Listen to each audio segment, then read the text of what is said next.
Do something different the next 90 days than you did the last 90 days, like picking up the books to read. Do something different, like the new health disciplines, relationship with your family, whatever it is, doesn't matter how small it is. If you'll start doing different things with the same circumstances, since we cannot change the circumstances, but we can change ourselves. We can change what we do. And then he gave me another secret to success when he said, what you have at the moment, Mr. Rohn, you've attracted by the person you've become. What you have at the moment, you've attracted by the person you've become.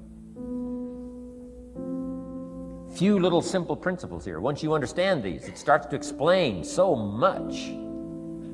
Now, sometimes it's a little tough to take, blaming yourself instead of the marketplace, taking responsibility instead of putting it off on someone else. That transition sometimes is a challenging mission. And this one was a little tough for me. Shoaff said, here's the secret, Mr. Rohn. Learn to work harder on yourself than you do on your job. Once I got that, it turned my life around. Learn to work harder on yourself than you do on your job.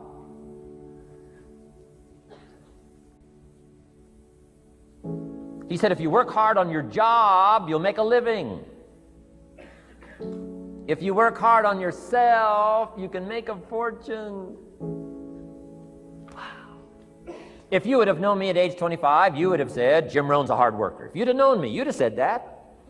I'm the guy, I don't mind coming a little bit early, staying a little bit late. I don't mind that. You'd have said, well, Jim Rohn's a hard worker.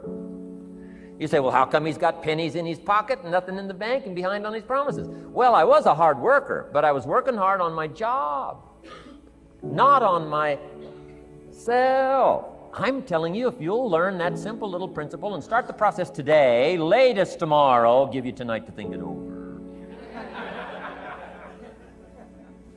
And start this whole process of personal development, work on yourself, make yourself more valuable to the marketplace. I'm telling you, you can so dynamically change your income, and economics is the least of the values that you can start earning in terms of equity if you'll start working harder on yourself than you do on your job. Work hard on yourself and develop the skills. Work hard on yourself and develop the graces. All of the stuff necessary to become more valuable to the marketplace. I'm telling you, your whole life can explode into change. Promotions, no problem. Becoming more valuable to the company, I'm telling you, no problem. Money, no problem. Economics, no problem. Future, no problem. If you just go to work on the right thing. Not get things out there to change. Don't try to change the seed. Don't change the soil. Don't change the sunshine. Don't change the rain. Don't change the mix of seasons. Let the miracle of everything that's available work for you, and start working on the inside. Work on your philosophy. Work on your attitude. Work on your personality. Work on your language. Work on the gift of communication. Work on all of your abilities. And if you'll start making those personal changes, I'm telling you, everything will change for you. Mr. Shoaff, over a 5-year period before he died at age 49, who taught me some extraordinarily simple things. He only went to the 9th grade in school, never finished high school, never went to college, never went to university.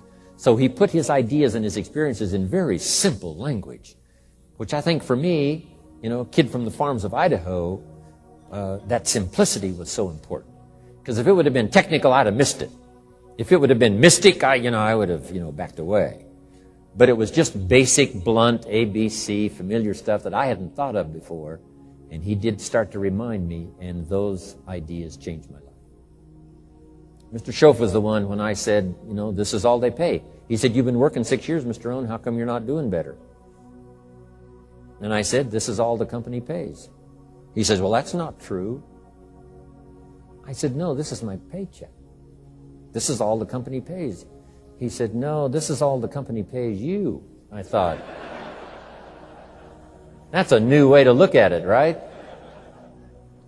He said, doesn't the company pay 2, 3, 4, 5 times this amount to other people? I said, well, yes. He said, well, then this is not all the company pays. It's all they pay you. And if you qualified, wouldn't your income grow 2, 3, 4, 5 times? I said, I suppose. So he said, we don't have to work on the company. We have to work on you. See, that was the beginning of what he called the phrase personal development. I told him things cost too much. He said, no, you can't afford them. I thought, well, that's a new concept. I hadn't thought about that. You know, we put some of the valuable things on the high shelf, so you can't get to them until you qualify. If you want the things on the higher shelf, you've got to stand on the books you read. Every book you read, you get to stand a little higher so you can get the things on the higher shelf.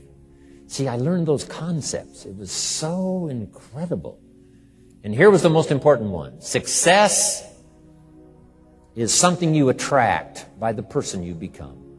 See, that phrase changed my life. Success is something you attract by the person you become. Success is not something you pursue. It's like chasing a butterfly. You can't quite catch it. Success is something you attract by becoming an attractive person. See, those were new concepts to me.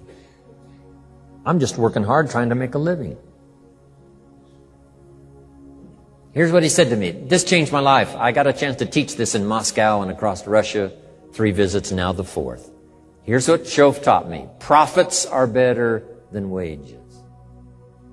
Nobody taught me that in high school. Nobody taught me that. I went to 1 year of college. Nobody taught me.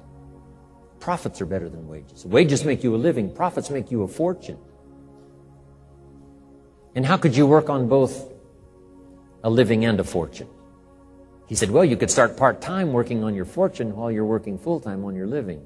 I thought, wow. Now, he said, it's fun to get up in the morning. Not just getting up, go to work to pay the rent, but to get up to go to work to make a fortune. First, to make a living for my family. Second, to make a fortune. And he taught me how to make both a living and a fortune. Guess what I did? I learned how to make both a living and a fortune. And I found out anybody could do it once they get the information. And at age 25, I started receiving this extraordinary information. Here's what he said. Your income is directly related to your philosophy, not to the economy. I thought, no one ever told me that. I kept hoping the economy would change. He said, no, your philosophy has to change. I assured him that I had my fingers crossed. He said, that won't help. Then what could I do to change my income and multiply it by 2, by 3, by 5, by 10, and then multiply it by 10 again? What could I do? And he started giving me the disciplines and the process of learning the skills to change my life. This was an extraordinary man. Those were extraordinary times for me. Life-changing in every manner that you can imagine. But very simple ABC concepts. Here's what I learned. Not to search for the exotic until you've discovered the basic. And those basic philosophies that he shared with me during that time were life-changing. Success is something you attract by the person you become. Success is not something you pursue, chase, run after. Success is something you develop, something you become. You attract success. So the whole key to unlock all the treasures, whether it's economic treasures or spiritual treasures, financial, social, personal, every way you can possibly think of, is by your own personal development. And then he added one more, which is so important, and it's probably worth the price of the seminar. Here it is. What you become is much more valuable than what you get.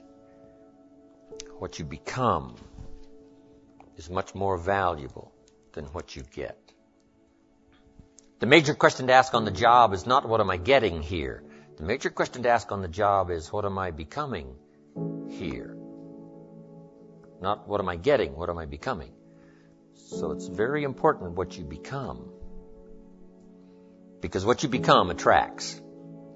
If you become cynical, you attract cynicism. What you become attracts.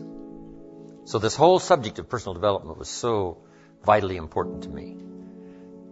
It changed my life. I was a millionaire by age 31. And that was just the economic part of it. It took me 6 years from age 25 to age 31. It was unbelievable. Remember, be a student, not a follower. And here's what you must always do. Design your own personal life. I'm very happy for people to take notes at my seminar, but I'm also just as happy if somebody says, hey, this is not for me, tear up all these notes and throw them away. That's just as valid for me. Right? Remember, be no one's disciple. Chart your own course. Make what you do the product of your own conclusion. What I'm saying here is be your own person. You don't have to be a model of someone else. You don't have to do it like anybody else. Right? Do it like yourself. Buy what you want to buy. Listen to what you want to listen to. Make changes if you want to make changes, and don't make changes. Right? It's your life, I'm telling you. And don't let anybody persuade you any different. Success is not a stereotype. Success is not a Ferrari. Success is not an automobile. It's not a house. It's not a place. It's not money in the bank. It's not $1 million. That's not success. Success is the continual unfolding of the design of your own life and pulling it off. That's what success is. The continual unfolding of the design of your own personal life and pulling it off in whatever degree you wish. That is success. Successful in doing whatever you want to do that makes sense to you, for you, your family, your responsibilities, or take on responsibilities or refuse responsibilities. That's strictly all up to you. We've been given the power of choice. Every life form except human beings operates by instinct in the genetic code. Now, why not human beings? Because here it is. We've been given the dignity of choice. We're not like a robot. We're not stuck like a tree, using up all the nourishment, nothing left, now you died because you can't change location. Not true. Humans can go north, south, east, west. Humans can change, do anything they want to do. We've been given the dignity. But here's what's interesting about all life form except humans. Every life form except humans strives to the max of its potential. How tall will a tree grow?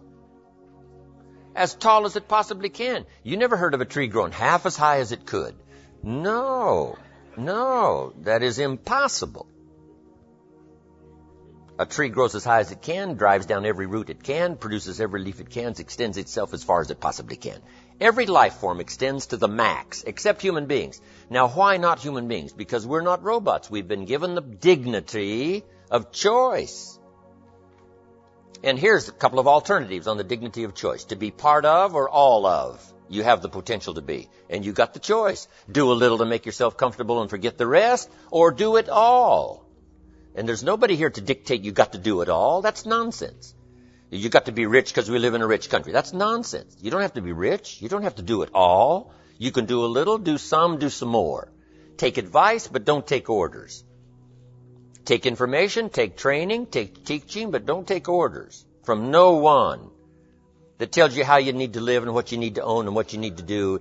Somebody says, well, you need to be successful. That's a personal choice, being successful. What we teach is the possibilities, and everybody chooses. Take a little, take a lot, do some, do nothing. Abraham Lincoln said, since I would be no one's slave, I will be no one's master. Excellent philosophy. If a guy says, hey, I'm soon cashing it in, I'm heading for the mountains. I'm going to live in a little cabin, live off the land, and feed the squirrels. If he goes and does that, guess what? He's a smashing success.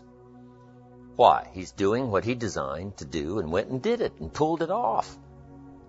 You can't say, no, that's not successful. That is the epitome of success, is giving a design to your life and go pull it off, making progress in that direction that satisfies you. If it doesn't satisfy you, make alternatives and you change.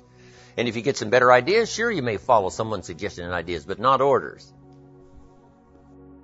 Design your own life like you want it that will fit. Now, if you take on some responsibilities, now you got to consider those. Yes, you can ignore your responsibilities, but you won't feel good about that.